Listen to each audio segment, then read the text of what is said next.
iPad Pro only for the last month. Let me share with you the experience. So a month ago, I purchased the brand new iPad Pro 2020 12.9 inch to replace completely my laptop. If you want to know exactly why, I'm going to leave a link up here with the explanation. Overall, I don't regret purchasing and using the iPad Pro as my main computer device. It's been a real joy to use, but it has its downsides, which we're going to talk about later on in the video. First, let me share with you what I really liked about using the iPad Pro as my main computer device for the last month. The first thing is touch. I love interacting with my iPad with my fingers and using it as a touch device primarily, and then as a computer. So I love the fact that I can bring the iPad really close to me, interact with my fingers, and really make the experience very personal. So I really love this kind of a workflow. The second thing that I like about the iPad Pro is the Apple Pencil.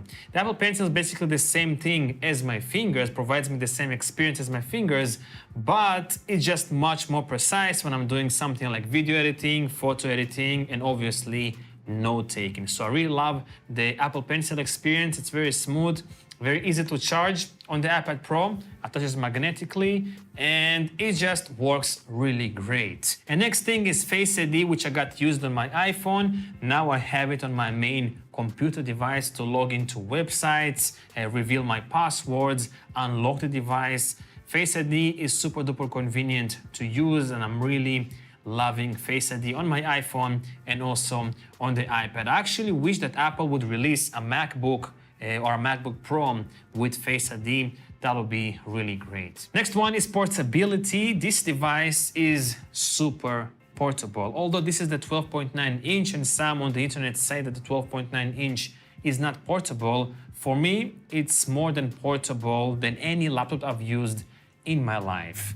Yes, if you're going to hold it, like I said in one of my previous videos, in one hand and you're going to do something else with a pencil, for example, it's not going to be as portable as the 11-inch iPad Pro or in any other iPad version on the market. Next one is simplicity and performance.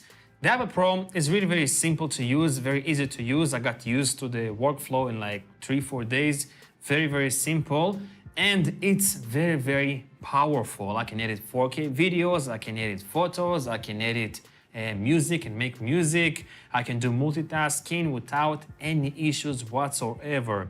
This tablet performs very, very well, and actually from benchmarks, this iPad Pro is as powerful as some MacBook Pros and some other high-end laptops on the market, which is very, very great. And the last thing, the iPad Pro is really fun to use for creative tasks such as video editing, photo editing, drawing, music creating and stuff.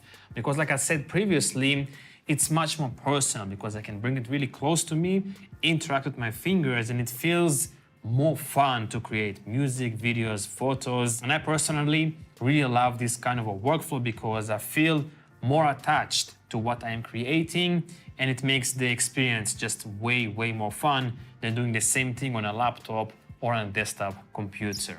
Now I want to share with you what I didn't really like about using the iPad Pro as a main computer for the last month, because let's be honest here, this is not a laptop, this is a tablet, and it's not perfect. It's not going to be a laptop replacement for everybody. So the first thing that I don't really like about the iPad Pro as a laptop replacement is that some apps are still undeveloped, especially if you're doing something professionally like video editing, photo editing, music making, and some other things. So if you're doing something really professionally, this can be a bottleneck for some workflows. For me, it's fine because I'm editing YouTube videos and casual photos, but if you're doing something professionally, you need professional apps. The apps on the iPad are great, but they're still not comparable to desktop apps like Final Cut Pro, Premiere Pro, Lightroom on a desktop, Photoshop on a desktop. It's getting there, but it's still not there. So if you're doing something professionally, I would say stick with the desktop,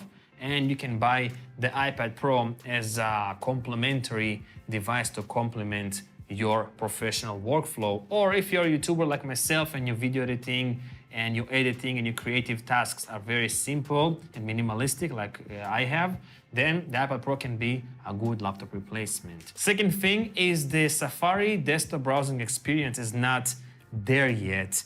to be a real desktop browsing experience, because it has still some problems, still some lags. I noticed a lot of problems and issues on my YouTube channel, because when I'm trying to upload videos, I have some issues. When I'm trying to change my description on my YouTube videos, I have some issues. When I'm trying to add end screens, cards and stuff like that, when I'm trying to play around with the settings on YouTube, I usually have some bugs and issues. And also on some other websites, it's still not completely polished out like on desktop browsing. So it's almost there, the desktop browsing experience, but it's still not there yet. And the last thing is the Files app file manager on the iPad Pro, which is completely not comparable to a desktop file manager experience, because there are still some bugs and issues. You cannot format a drive. Some files are unsupported by the Files app, like ProRes, for example. And there are many weird issues in the Files app.